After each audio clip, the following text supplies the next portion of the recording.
Well, baseball season is here, and of course that means your fantasy baseball draft is just around the corner. Now, we want to help you build the best team in the draft. So instead of us throwing you a ton of names, we're going to give you the best draft strategy. And if you listened to this broadcast last year with me and Adam Aizer of CBS Sports, you would have known that George Springer was in for a big year, and also to grab shortstop Corey Seager while the price was low. He also warned you to stay away from Carlos Gomez, who ended up getting cut.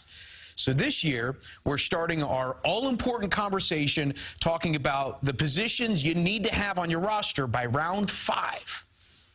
By the middle rounds, let's say the 6th round and beyond, you have to have at least one starting pitcher. And I'd like to get my second starting pitcher by the 5th or the 6th round. We're talking in like a 12-team league. So I'd like to have one ace, a top 8, top 10 starting pitcher, and then a second-tier guy like a Chris Archer or a Cole Hamels. Not huge on Hamels this year because the walk rate was so high last year, but maybe like a Chris Archer, someone in that 15 to 20 range as my number 2 starting pitcher. I want 2 by the 6th round. I want at least one outfielder early in the first 3 rounds, let's say. Outfield is a very top-heavy position. You've got to get a stud, and then you wait until later in the draft. It's actually a lot like starting pitcher. And by the 5th or 6th round, I might be looking at a guy like Gregory Polanco. I think we're going to talk about him later as my number 2 outfielder. In those middle rounds, though, you're going to get a 3rd starting pitcher. You might get some infielders in that round. There's going to be great value at 3rd base and 2nd base. So, but the thing is this, it seems like everybody has been chasing power over the past few years, but if there's one attribute that seems to be lacking at the end of the season that all of a sudden we're trying to go get is speed. Yeah. Do we need to pay a little bit closer attention to trying to grab those speed guys earlier? Speed's brutal. I mean, last year we saw so many home runs, but steals just keep declining and declining, and we have very few base stealers. At this point, nobody wants to run into an out with how prolific hitters are now. So it's very difficult, and in your early rounds, the best hitters that get steals, the guys like Charlie Blackmon, Trey Turner, they go really early, and a lot of them give you power as well, so those are really valuable players to get. If you can't get them, you know, in a categories league, there have been times where I've done some drafts for like a head-to-head categories leagues, and I just haven't been able to get D. Gordon or Gene Segura. So I kind of punt steals. I don't want to do it, but yeah, if you don't prioritize it early, what you're going to end up doing is drafting somebody like Eduardo Nunez or Gerard Dyson, guys who really don't give you anything but steals, and those they could really hurt you. Billy Hamilton. Billy Hamilton came on strong at the end of last year, so I'm hopeful. I'm hopeful that he can put it together. But if he's a steal specialist and that's all he does, and you're taking him in the 5th or 6th round, it's a terrible pick. And you're right. So steals are tricky. You want to get a power speed guy early if you can. Well, absolutely. And you know, every year there are also guys who just you know, jump up the boards, even though they have a small sample size. Trey Turner, Gary Sanchez, 2 perfect examples of those guys who are gone by, I don't know, round 5 or so this year. Is it a mistake, though, to ignore the sophomore slump, not seeing what they could possibly do this year? It's tricky. You never know what's going to happen with the sophomore slump. You know, last year, Corey Seager, for example, had a great year, and that was probably really his sophomore season. He played a little bit in 2015. So it's not a guarantee. But you expect Trey Turner to be a little bit worse. I think the thing with Turner is by the first week of the season, he's going to have shortstop eligibility. He's going to be eligible at 2nd, short, and outfield. And he steals so many bases. He's going to hit at the top of the order for a great team that even if he regresses in batting average, which he will, he should be fine. I am a little worried about Gary Sanchez. And, yeah, the sophomore slump in general, I think Michael Conforto, Anthony Rizzo, Eric Hosmer, Jason Hayward. It goes back. There have been a lot of guys, so you have to be careful when you're going with sophomore guys. Yeah, you should expect a little bit of regression. And you mentioned versatility. You like guys who have 3rd base, shortstop versatility, but only if you take advantage of it. If you have Manny Machado and you end up playing him at 3rd base because you ended up getting another shortstop, you know, I mean, Machado's numbers are great for a 3rd baseman, but they're amazing if you have another 3rd baseman to put in behind him as well. But, you know, as long as we're talking about every year and trying to get guys who are consistent year in and year out, what do you think about those guys that have like career years? Mark Trumbo is a perfect example of someone who had a career year last year. Do you see that as a guy who's trending up, or is it just, again, an anomaly? I wouldn't expect Trumbo to do what he did last year, but his power is obviously legit. He's going to hit in a good ballpark for a good lineup, so he should be a top 20 outfielder, and he's being drafted that way. I think we've gotten to the point in the fantasy community, there's so much research you can do, and we've seen so much that we know when a guy has a career year, it's not going to happen again. So you look at a guy like Rick Porcello, right? He won the Cy Young last year. He's like the 18th pitcher off the board on draft day.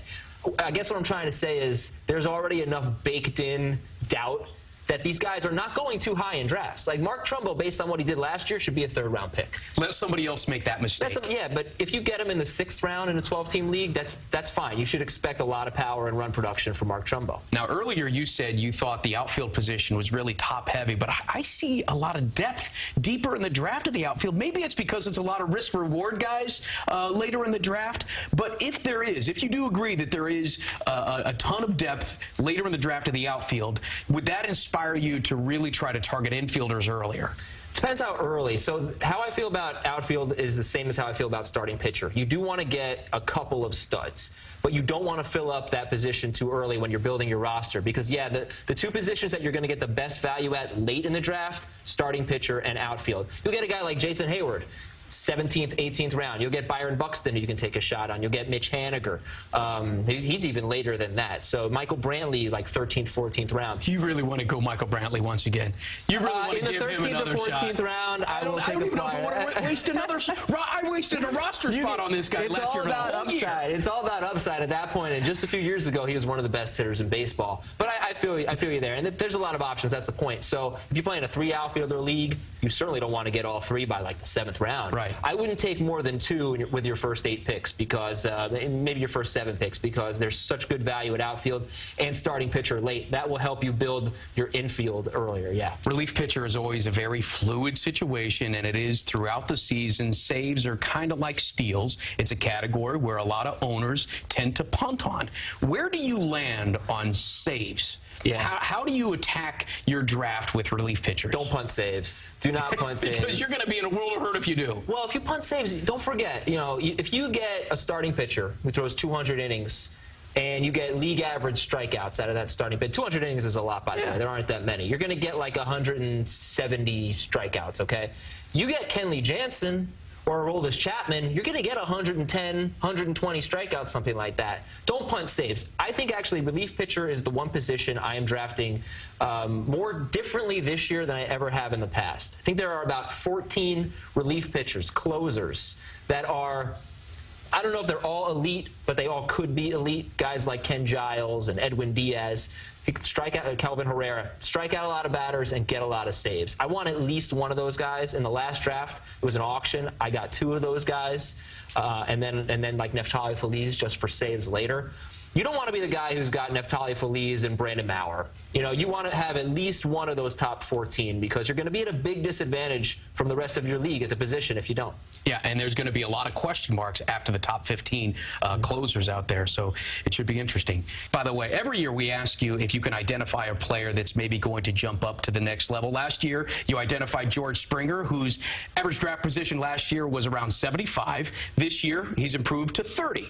So who's your guy this year? Who's the one that's going to jump from, say, maybe a mid-tier player to a top tier? Gregory Polanco. I love Gregory Polanco this year. I think he was breaking out last year. He was going to be someone that we'd take in like the 2nd round of a draft, but then he played about half the season hurt and his numbers really took a dive. I think best case scenario for Polanco, he's a 25-25 guy with home runs and steals. It's for a respectable batting average. I don't think he's going to excel at that, but he's going to score a lot of runs and could drive in 70, 80 runs. I think Gregory Polanco is going to be a great pick. I like him better than his teammate, Andrew McCutchen. I was going to say, he's actually getting drafted a few spots in front of McCutchen. And they're really close. It depends who you're asking. Look, McCutchen's not going to steal bases anymore. We talked about how steals are scarce. So get a guy like Polanco in round 5 or 6, and he could really help you in steals and a lot more. You can get all of his insights by subscribing to his podcast on CBSSports.com. Adam Aizer, thanks so much for coming in again, man. I really appreciate it. Thank you for having me. It's always great.